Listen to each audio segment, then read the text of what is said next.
ಎಲ್ಲ ಕಡೆ ನಿಮ್ಮ ಬುದ್ಧಿವಂತಿಕೆ ತೋರಿಸುವ ಅಗತ್ಯ ಇರೋದಿಲ್ಲ. ನಿಜವಾದ ಚತುರತೆ ಯಾವುದರಲ್ಲಿ ಇರುತ್ತದೆ ಅಂದ್ರೆ ಯಾವಾಗ ಮತ್ತು ಎಲ್ಲಿ ಮೂರ್ಖನಂತೆ ಕಾಣಿಸಬೇಕು, ಯಾವಾಗ ಮತ್ತು ಎಲ್ಲಿ ಬಾಯಿ ಮುಚ್ಕೊಂಡಿರಬೇಕು ಎಂದು ತಿಳಿದಿರೋದು. ಚಾಣಕ್ಯ ನೀತಿಯಲ್ಲೂ ಇದನ್ನೇ ಹೇಳಲಾಗಿದೆ. ಶತ್ರು ಮತ್ತು ಬುದ್ಧಿವಂತರ ನಡುವೆ ಪಾಪದವನಂತೆ ಏನು ತಿಳಿಯದವನಂತೆ ಇರು, ಆದ್ರೆ ಸರಿಯಾದ ಸಮಯ ಬಂದಾಗಲಷ್ಟೇ ನಿನ್ನ ಬುದ್ಧಿವಂತಿಕೆಯನ್ನ ತೋರಿಸು. ಯಾಕಂದ್ರೆ ನೀವು ಪ್ರತಿ ಸಲವೂ ನಿಮ್ಮ ಬುದ್ಧಿವಂತಿಕೆಯನ್ನ ತೋರಿಸಿದ್ರೆ ನಿಮ್ಮ ಸುತ್ತಮುತ್ತಲಿನ ಜನರು ಎಚ್ಚರಿಕೆಯಿಂದಿರ್ತಾರೆ, ನಿಮ್ಮ ಮುಂದಿನ ನಡೆಯ ಮೇಲೆ ಕಣ್ಣಿಡ್ತಾರೆ. ಹಾಗಾಗಿ ನೀವು ದಡ್ಡನಂತೆ ನಡೆಸಿದ್ರೆ ಜನರು ನಿಮ್ಮನ್ನ ಹಗುರವಾಗಿ ತೆಗೆದುಕೊಳ್ತಾರೆ. ಇದರಿಂದ ನಿಮ್ಮ ದಾರಿ ಸಲೀಸಾಗುತ್ತದೆ.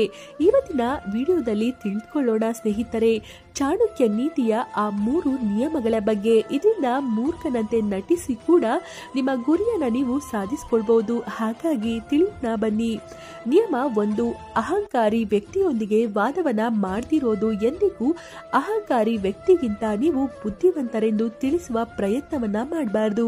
ನಿಮ್ಮ ಬುದ್ಧಿವಂತಿಕೆಯನ್ನ ತೋರಿಸಲು ವಾದ ಮಾಡಿದ್ರೆ ಆತ ನಿಮ್ಮನ್ನ ಶತ್ರುವಾಗಿ ನೋಡ್ತಾನೆ. ಉದಾಹರಣೆಗೆ ನಿಮ್ಮ ಯಜಮಾನ ತಾನೇ ಮೇಲಿನವನು ಎಂದು ಅಂದ್ಕೊಂಡಿರ್ತಾನೆ. ಒಂದು ವೇಳೆ ನೀವು ಪ್ರತಿಯೊಂದು ವಿಷಯದಲ್ಲಿಯೂ ಅವನನ್ನ ತಪ್ಪೆಂದು ಸಾಬೀತುಪಡಿಸಲು ಪ್ರಯತ್ನ ಪಟ್ರೆ ಆತ ನಿಮ್ಮನ್ನ ದ್ವೇಷಿಸಲು ಶುರು ಮಾಡಬಹುದು ಮತ್ತು ನಿಮ್ಮ ಪ್ರತಿಯೊಂದು ವಿಷಯದಲ್ಲೂ ಅಡಚಣೆಯನ್ನ ಉಂಟು ಮಾಡಬಹುದು. ಇಂತಹ ಪರಿಸ್ಥಿತಿಯಲ್ಲಿ ಏನ್ ಮಾಡ್ಬೇಕೆಂದ್ರೆ ನೀವು ಮೇಲ್ನೋಟಕ್ಕೆ ಅವನ ಎಲ್ಲ ಮಾತುಗಳನ್ನ ಒಪ್ಪುತ್ತಿರುವಂತೆ ತೋರಿಸ್ಕೊಳ್ಬೇಕು. ಆದ್ರೆ ಒಳಗೊಳಗೆ ನಿಮ್ಮ ರಣನೀತಿಯನ್ನ ರಚಿಸ್ತಿರ್ಬೇಕು. ಇದರಿಂದಾಗುವ ಲಾಭ ಏನಂದ್ರೆ ನಿಮ್ಮ ಎದುರಾಳಿ ನಿಮ್ಮನ್ನ ಒಬ್ಬ ಸ್ಪರ್ಧಿಯಾಗಿ ನೋಡೋದೇ ಇಲ್ಲ, ಬದಲಾಗಿ ನಿಮ್ಮನ್ನ ಹಗುರವಾಗಿ ತೆಗೆದುಕೊಳ್ತಾನೆ. ಇದರಿಂದ ನಿಮ್ಮ ಗುರಿಯು ಸುಲಭವಾಗುತ್ತದೆ. ಯಾವುದೇ ಅಡ್ಡಿ ಆತಂಕಗಳಿಲ್ಲದೆ ನಿಮ್ಮ ಲಕ್ಷ್ಯವನ್ನ ಮುಟ್ಟಬಹುದು. ಹಾಗಾಗಿ ಪ್ರತಿ ಸಲ ತನ್ನ ಬುದ್ಧಿವಂತಿಕೆಯನ್ನ ತೋರಿಸುವ ಅಗತ್ಯ ಇರೋದಿಲ್ಲ. ಕೆಲವು ಸಲ ಮೂರ್ಖರಂತೆ ನಟಿಸುವಲ್ಲಿಯೂ ಕೂಡ ನಿಜವಾದ ಚತುರತೆಯನ್ನ ಕಾಣಿಸುತ್ತದೆ.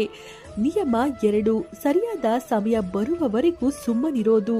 ಪ್ರತಿ ಸಲ ಮಾತನಾಡೋದು, ಪ್ರತಿ ಜಾಗದಲ್ಲಿಯೂ ಮಾತನಾಡೋದು ಬುದ್ಧಿವಂತಿಕೆ ಅಲ್ಲ. ಚಾಣಕ್ಯ ನೀತಿ ಏನ್ ಹೇಳುತ್ತದೆ ಅಂದ್ರೆ ಮಾತನಾಡುವ ಮೊದಲು ಸರಿಯಾದ ಸಮಯಕ್ಕಾಗಿ ಕಾಯಬೇಕು. ಎಲ್ಲ ಸಮಯದಲ್ಲೂ ಮಾತನಾಡುವವನು ಮೂರ್ಖನೇ ಆಗಿರ್ತಾನೆ. ಆದ್ರೆ ಸರಿಯಾದ ಸಮಯವನ್ನ ನೋಡಿ ಮಾತನಾಡುವವನು ಬುದ್ಧಿವಂತನಾಗಿರ್ತಾನೆ. ಉದಾಹರಣೆಗೆ ನೀವು 4 ಜನರ ಜೊತೆ ಮಾತನಾಡ್ತಿದ್ದೀರಿ. ಪ್ರತಿ ಮಾತಿಗೂ ತಕ್ಷಣ ಉತ್ತರ ಕೊಡ್ತಿದ್ರೆ ಉಳಿದವರು ನಿಮ್ಮನ್ನ ಅಷ್ಟು ಗಂಭೀರವಾಗಿ ಪರಿಗಣಿಸದೇ ಇರಬಹುದು ಅಥವಾ ನಿಮ್ಮ ಮಾತಿಗೆ ಅಷ್ಟಾಗಿ ಬೆಲೆ ಕೊಡದೇ ಇರಬಹುದು. ಇಂತಹ ಸಮಯದಲ್ಲಿ ಏನ್ ಮಾಡ್ಬೇಕೆಂದ್ರೆ ಮೊದಲಿಗೆ ವಾತಾವರಣವನ್ನ ನೋಡ್ಕೊಳ್ಬೇಕು. ಯಾರು ಏನ್ ಮಾತನಾಡ್ತಿದ್ದಾರೆ, ಯಾರು ಏನ್ ಆಲೋಚನೆ ಮಾಡ್ತಾ ಇದ್ದಾರೆ ಎಂದು ಮೊದಲಿಗೆ ತಿಳಿದುಕೊಳ್ಬೇಕು. ನೀವು ಬುದ್ಧಿವಂತನೆಂದು ಮೊದಲೇ ಸಾಬೀತುಪಡಿಸಲು ಹೊರಟ್ರೆ ಬಹುಶಃ ಕೆಲವರು ನಿಮ್ಮನ್ನ ಖಂಡಿಸಬಹುದು ಅಥವಾ ನಿಮ್ಮ ದಾರಿಯಲ್ಲಿ ಅಡ್ಡಲಾಗಿ ಬರಬಹುದು ಅಥವಾ ನಿಮ್ಮನ್ನ ನೋಡಿ ಉರಿದುಕೊಳ್ಳಬಹುದು. ಇದರಿಂದ ನಿಮಗೆ ಸರಿಯಾದ ದಾರಿಯಲ್ಲಿ ನಡೆಯಲು ತೊಂದರೆ ಉಂಟಾಗಬಹುದು.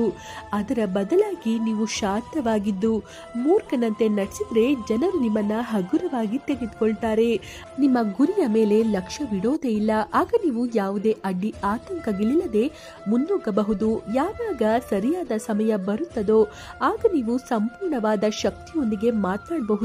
ಇದರಿಂದ ಜನರು ಖಂಡಿತ ಆಘಾತಕ್ಕೊಳಗಾಗ್ತಾರೆ ಮತ್ತು ನಿಮ್ಮನ್ನ ಮೂರ್ಖನೆಂದು ತಿಳಿದಿದ್ದಕ್ಕೆ ಅವರೇ ಮೂರ್ಖನಾಗುವ ಸಮಯ ಬರುತ್ತದೆ ಮತ್ತು ಇದೇ ನಿಜವಾದ ಗೆಲುವಾಗಿರುತ್ತದೆ.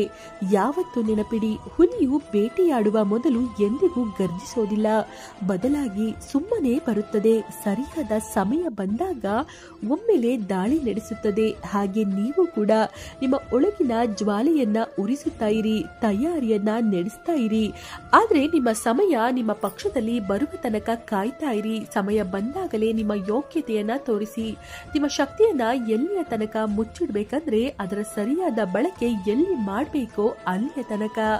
ನಿಯಮ 3, ಸರಿಯಾದ ಸಮಯಕ್ಕೆ ಬುದ್ಧಿವಂತಿಕೆ ತೋರಿಸೋದು ಚಾಣಕ್ಯ ನೀತಿಯ ಅತಿ ದೊಡ್ಡ ಪಾಠ.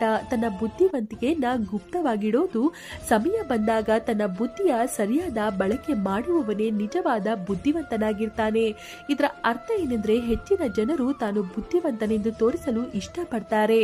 ಆದ್ರೆ ಇಂಥ ವ್ಯಕ್ತಿಗಳು ಬೇಗನೆ ಇತರರ ಕಣ್ಣಿಗೆ ಗುರಿಯಾಗ್ತಾರೆ. ಆದ್ರೆ ನಿಜವಾದ ಬುದ್ಧಿವಂತ ಸುಮ್ಮನಿರ್ತಾನೆ, ಎಲ್ಲವನ್ನ ನೋಡುತ್ತಾ ಎಲ್ಲವನ್ನ ತಿಳಿದುಕೊಳ್ಳುತ್ತಾ ಸರಿಯಾದ ಸಮಯ ಬಂದಾಗ ಅವನಿಡುವ ಹೆಜ್ಜೆಯೇ ಅವನ ಗೆಲುವಿಗೆ ಕಾರಣವಾಗುತ್ತದೆ.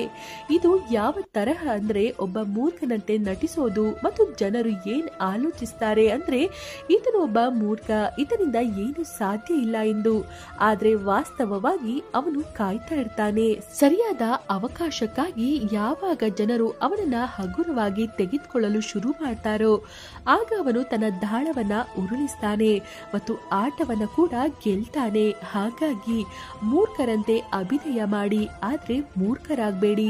ಹೊರಗಿನಿಂದ ಪಾಪದವರೆನ್ನುವಂತೆ ತೋರಿಸಿಕೊಳ್ಳಿ, ಆದ್ರೆ ಒಳಗಿನಿಂದ ಪೂರ್ತಿಯಾಗಿ ಯೋಜನೆಯನ್ನ ತಯಾರಿಸಿಕೊಳ್ಳಿ. ಇದರಿಂದ ಏನಾಗುತ್ತದೆ ಅಂದ್ರೆ ಜನರು ನಿಮ್ಮನ್ನ ಮೂರ್ಖನೆಂದು ತಿಳಿದುಕೊಂಡು ಸುಮ್ಮನಾಗ್ತಾರೆ. ಇದರಿಂದ ನಿಮ್ಮ ಯೋಜನೆಗಳ ಬಗ್ಗೆ ಅವರಿಗೆ ಅಂದಾಜೆ ಆಗೋದಿಲ್ಲ.